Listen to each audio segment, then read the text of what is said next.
Praise the lord. April 17వ తేదీ 2026. ఈ రోజు దేవుని వాగ్దానము.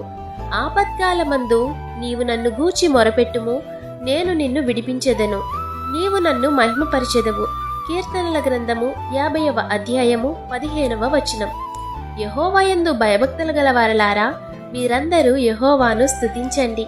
మీరు ఆయనకు ప్రార్థన చేయగా ఆయన మీ మనవి అంగీకరిస్తారు. బాధలో, శ్రమలో, కష్టకాలంలో ఇతరుల వలె మీరుండకుండా ప్రజలందరూ మిమ్మును చూసి పరలోకమందున్న తండ్రిని మహిమపరచునట్లుగా మీరు వారి ఎదుట ప్రకాశించువారిగా ఉండాలి. ఆ రీతిగా మీరున్న ఎడల మీరు అడిగిన దానికి దేవుడు ప్రతిఫలమిచ్చి మిమ్మును సంతోషభరితులుగా చేస్తారు. కాబట్టి ఈ దిన వాగ్దానం మీ జీవితంలో నెరవేరాలని కోరుకుంటూ దేవుని సువార్త పరిచర్యలో మీ సహోదరి.